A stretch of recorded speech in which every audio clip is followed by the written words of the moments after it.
नमस्कार दोस्तों, स्वागत है आपका मेरे चैनल कॉमिक्स लाइफ में। शुरू करते हैं मनोज कॉमिक्स की एक और मज़ेदार कॉमिक्स, वफादार घोड़ा पार्ट 2। अगले ही पल शिवाली गोपाल की लाश के साथ घोड़े पर सवार हुई और कई दिनों तक लगातार सफर करते हुए शिवाली ने कई पर्वत और समुद्र लांघे। पूरे 10 दिन बाद वह सिंह द्वीप पहुंच पाई। अरे, वह औरत कौन है? शायद उसके साथ कोई जख्मी या मुर्दा व्यक्ति भी है।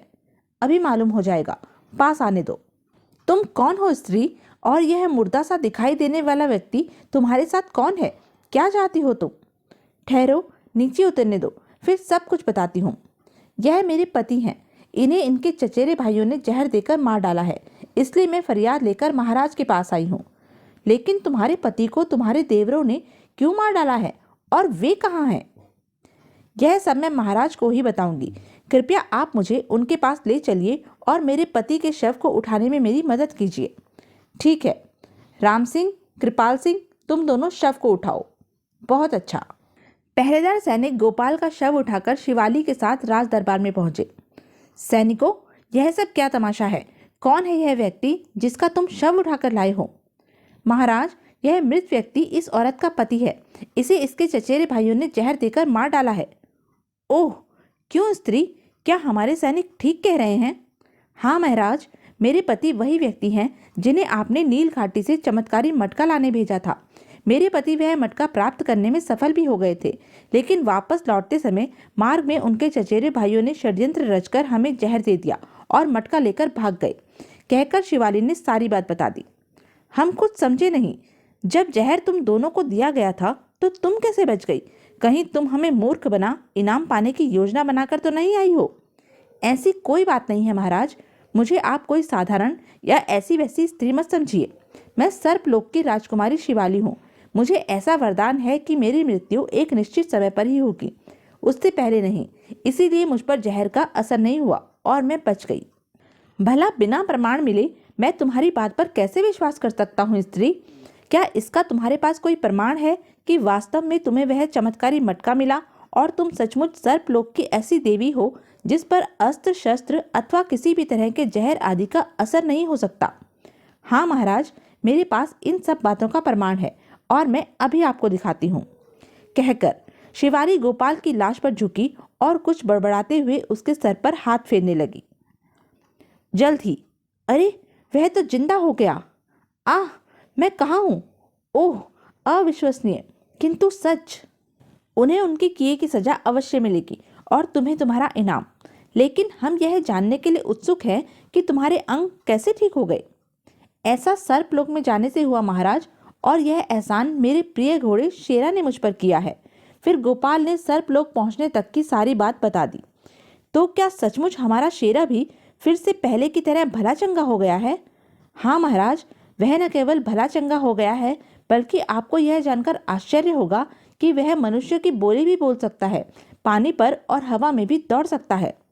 हे भगवान, उसकी यह गुण तो मैं जानता ही नहीं था। इतने नायाब घोड़े के साथ मैंने कितना बुरा सलूक किया। हमारा प्रिय घोड़ा कहाँ है गोपाल? हम उससे इसी समय मिलना चाहते हैं।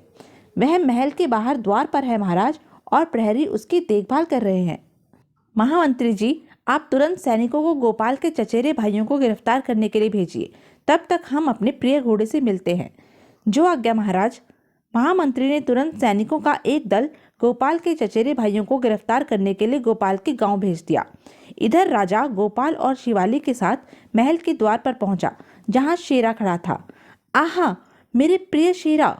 ओह, लगता है राजा को गोपाल ने सब कुछ बता दिया है। कैसे हो मेरे प्यारे शेरा? सच, आज तुम्हें फिर से चुस्त एवं दुरुस्त देखकर मुझे बहुत प्रसन्नता हो रही है। वक्त वक्त की बात है राजन, आज तुम मुझे देखकर प्रसन्न हो रहे हो, जबकि कुछ दिन पहले तुम मुझे देखना तक पसंद नहीं करते थे। बस खैरियत यही रही कि तुमने मुझे बेकार समझकर मरवाया नहीं। मुझे माफ़ कर दो शेरा, मैंने तुम्हें पहचानने में भूल की और तुम्हारे साथ बहुत नाइंसाफ़ी की। मैं भूल गया था कि बुरे वक्त पर साथ देने वालों के साथ हमेशा वफादारी निभानी चाहिए। बेकार है राजन, तुम मेरी परीक्षा में अनुत्तीर्ण रहे हो। अब मैं तुम्हारे साथ नहीं रहूँगा। अब तो मेरा मालिक, मेरा दोस्त, सब कुछ गोपाल है, जिसने बुरे वक्त में मेरा साथ दिया और मुझे पहचाना। बस अब मेरी तुमसे एक ही विनती है कि तुम मुझे गोपाल से कभी जुदा मत करना। और हाँ, जैसा कि तुमने ऐलान किया था कि मटका लाने वाले को तुम मुंह मांगा इनाम देने के साथ साथ कोई ओहदा भी दोगे, सो गोपाल को इसका हक दे देना। वह मटका गोपाल ने ही अपनी बहादुरी, दयालुता और दृढ़ता से हासिल किया है।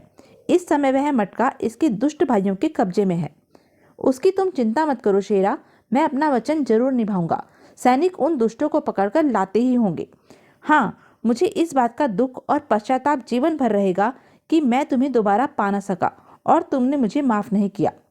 इस बात पर तुम्हें दुख करने की कोई जरूरत नहीं है राजन।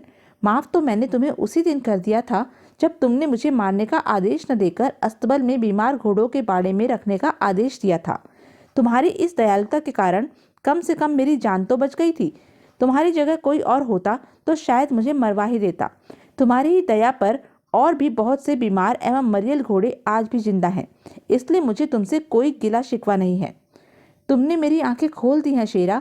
आज से उन सभी बीमार घोड़ों का भी वैसा ही ध्यान रखा जाएगा जैसे और घोड़ों का रखा जाता है। तभी एक तेज शोर सुनकर सबका ध्यान सामने से आती भीड़ की तरफ आकर्षित हो गया। लो, सैनिक उन दुष्टों को पकड़कर ले आए। क्यों गोपाल, यही है ना तुम्हारे पांचों चचेरे भाई? जी हाँ महाराज। आए, गोपाल और उसकी बीवी जिंदा हैं। ओह, अब समझा कि राजा को मटके और हमारे बारे में कैसे पता चला। कमबख्तों को जमीन में दफन न करके मैंने बहुत बड़ी भूल की। अब शायद हम ही जान से जाएंगे। महाराज, हमने मुजरिमों को गिरफ्तार कर लिया है। इन्हें दरबार में ले चलो। हम भी दरबार में चल रहे हैं। इनका फैसला वहीं किया जाएगा। जो आज्ञा महाराज। बेटा गोपाल, तुम ही अपने भाइयों को बचा सकते हो। वे बेकसूर हैं। वे तो स्वयं महाराज को मटका देने आ रहे थे। सुनो, तुम्हें शायद असली बात का पता नहीं। वे गद्दार, षड्यंत्रकारी, झूठे और पाजी तथा लालची ही नहीं बल्कि हत्यारे भी हैं। फिर राजा ने वीरधर को सारी बात बता दी। तो ठीक है, यदि तुम पांचों ही इसे नील घाटी से लेकर आए हो तो तुम में से कोई भी इस मटके का ढक्कन खोल कर दिखाओ। मारे गए। गोपाल राजा को मटके की विशेषता के बारे में पहले ही बता चुका था, इसलिए राजा ने उक्त बात कही थी। क्षमा करें महाराज, क्योंकि हम मटके को नील घाटी से चुरा कर लाए थे, इसलिए ढक्कन खोलने की विधि हमें नहीं मालूम। तुम अब भी झूठ बोल रहे हो मक्कार इंसान। सच्चाई यह है कि इस मटके का ढक्कन वही व्यक्ति खोल सकता है जो कि इसे वास्तव में नील घाटी से लाया हो। विश्वास कीजिए महाराज, यह मटका हम ही नील घाटी से लाए हैं और हम ही इसके सच्चे उत्तराधिकारी हैं। सच्चाई अभी सबके सामने आ जाती है। लो गोपाल, अब तुम इस मटके का ढक्कन उतार कर दिखाओ। अभी लीजिए महाराज। गोपाल ने राजा से मटका लिया और यह लीजिए महाराज, ढक्कन उतर गया। वाह, अरे, इसका मतलब यह हुआ कि गोपाल सच्चा है। हाय, मारे गए। अब क्या होगा? ऐसा तो सोचा भी नहीं था। अब जरूर फांसी पर चढ़ा दिए जाएंगे। अब यह प्रमाणित हो गया कि नील घाटी से मटका गोपाल ही लाया था और तुम लोगों ने उसे मारकर उसे हथियाने की योजना बनाई थी। तुमने न केवल गोपाल से विश्वासघात किया बल्कि मुझे भी धोखा देना चाहा था। सैनिकों, ले जाओ इन पांचों दुष्टों को और काल कोठरी में डाल दो। क्षमा महाराज, क्षमा, हम पर रहम कीजिए।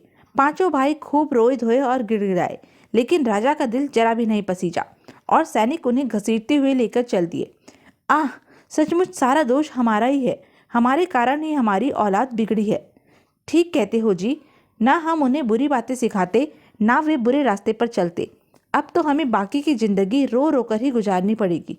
चलिए घर चलते हैं। राजा ने वचन के मुताबिक गोपाल को ढेर सारा धन दिया और उसे अपना निजी सलाहकार बना लिया गया। अब अपने घर जाओ गोपाल, तुम्हारे माता पिता तुम्हारी राह देख रहे होंगे। कुछ दिन आराम करो, फिर अपना काम देखना। बहुत अच्छा महाराज। निजी सलाहकार का पद पाकर जब गोपाल शिवाली के साथ अपने घर पहुंचा तो उसके माता पिता अपने सुंदर हो गए बेटे और पुत्र वधू को देखकर खुशी से झूम उठे। उसके बाद जब गोपाल ने सारी बात उन्हें बताई तो उसके माता पिता को अपने भतीजों के बारे में सुनकर बड़ा दुख हुआ, लेकिन फिर उन्हें जिंदगी में कभी कोई कष्ट नहीं उठाना पड़ा और वे आनंदपूर्वक अपनी जिंदगी बिताने लगे। वफादार शेरा को भी गोपाल कभी नहीं भूला था। वह हमेशा उसका ध्यान रखता था। तो यह थी मनोज कॉमिक्स की एक मज़ेदार कॉमिक्स। ऐसे ही मज़ेदार कॉमिक्स के लिए बने रहें मेरे साथ और हाँ, मेरे चैनल को लाइक, शेयर और सब्सक्राइब करना ना भूलें। धन्यवाद।